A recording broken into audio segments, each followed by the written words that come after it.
Tim khusus anti bandit 308 Polres Waikanan Rabu dini hari mendobrak pintu rumah pelaku penikaman bernama Andi Kurniawan. Tersangka ditangkap saat sedang tidur di rumahnya di Desa Airingkih, Kecamatan Rebang Tangkas, Waikanan. Polisi sempat meletuskan tembakan peringatan ke udara untuk melumpuhkan tersangka yang berusaha melawan saat akan dibawa ke mobil. Dalam perjalanan ke Polres Waikanan, tersangka kembali berusaha kabur. Polisi akhirnya menembak kaki kanan tersangka.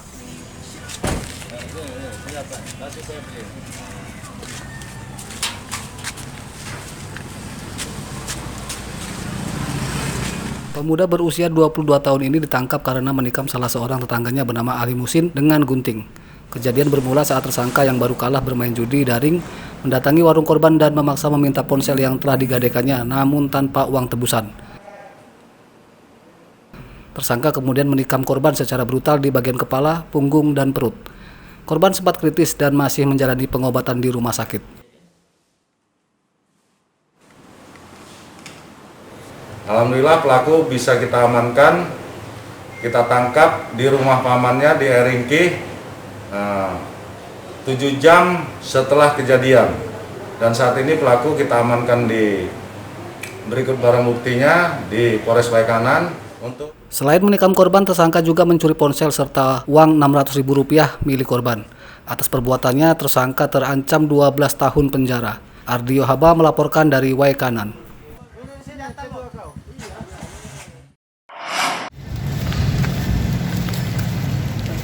Lasmi, seorang penjual air panas di dalam lingkungan Rumah Sakit Umum Daerah Abdul Muluk Bandar Lampung, menjadi korban penganiayaan yang diduga dilakukan oleh seorang oknum satpam rumah sakit berinisial ID.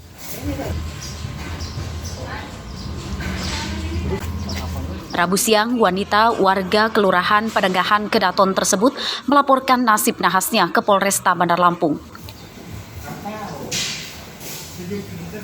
Menurut korban, kejadian bermula saat dirinya dilarang berjualan di dalam lingkungan rumah sakit. Sebelum pergi karena diusir pelaku, korban sempat memaksakan kehendak mengantarkan air panas pesanan dari salah satu keluarga pasien. Dan saat itulah korban dianiaya. Awalnya saya diusir dagang panas di dalam ruangan. Oh, di mana itu, Bu? Di dalam rumah sakit Abdul Muluk. Oh, terus? Diusir, nggak boleh dagang. Saya nurut, saya pulang, Bu.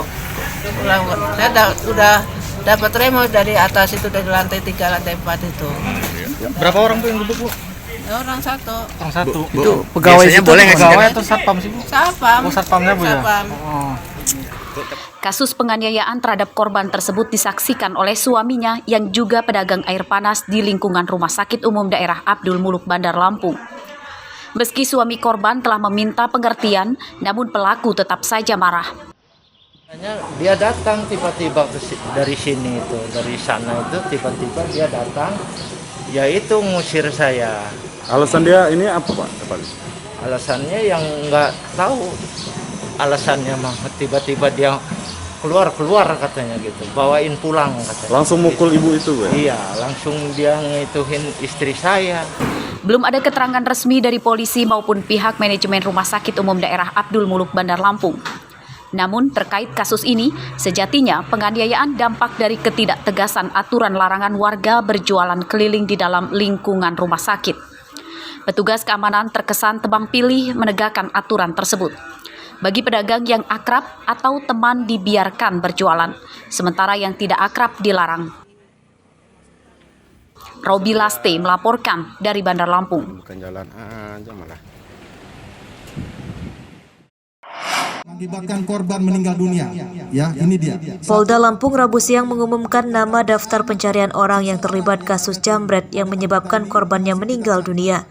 Pelaku bernama Fadli alias Tuyul. 308 melakukan serangkaian pengungkapan.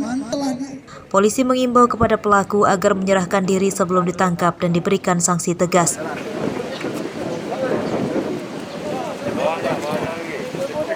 Seorang teman pelaku sudah berhasil ditangkap. Tersangka bernama Eko Prasetyo, warga Desa Hanura, Padang Cermin, Kabupaten Pesawaran. Keduanya menjamret seorang wanita berusia 71 tahun bernama Susiwati di bawah jembatan layang, tepatnya di Jalan Pangeran Antasari, Tanjung Karang Timur pada Rabu dini hari pekan lalu. Korban yang akan belanja sayuran di Pasar Tugu dengan menaiki ojek meninggal dunia akibat terjatuh dari sepeda motor. Dengan inisial F. Satu tersangka dengan inisial EP dan satu tersangka dalam hal ini menjadi daftar pencarian orang.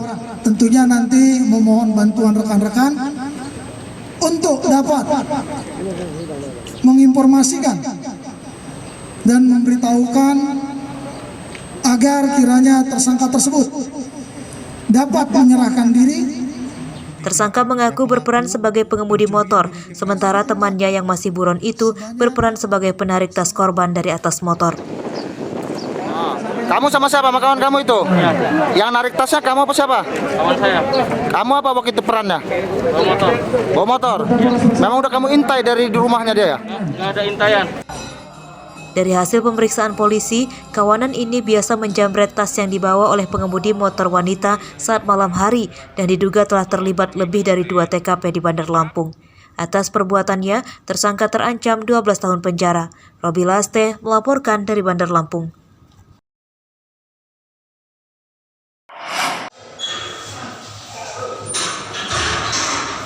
Tiga bandar narkoba yang berasal dari berbagai daerah di Lampung ditangkap Polres Mesuji Rabu siang.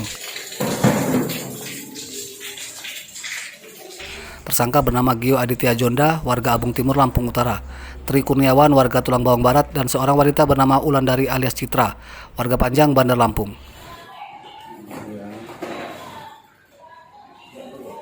Dari ketiga tersangka, polisi menyita 4 bungkus sabu-sabu, 1 pucuk senjata api, lengkap dengan pelurunya dan 1 bilah senjata tajam.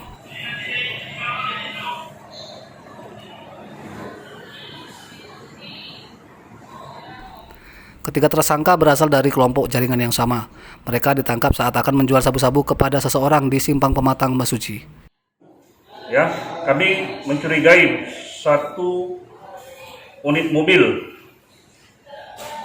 yang membawa narkotika dan kami melakukan penyetopan dan penghadangan. Kami lakukan penangkapan itu ditangkap 3 orang, yaitu 2 laki-laki dan 1 perempuan. Dan setelah kami geledah ditemukan barang bukti berupa sabu kurang lebih 30 gram. Kasus ini masih akan dikembangkan polisi untuk menangkap pemasok serta pemesan narkoba.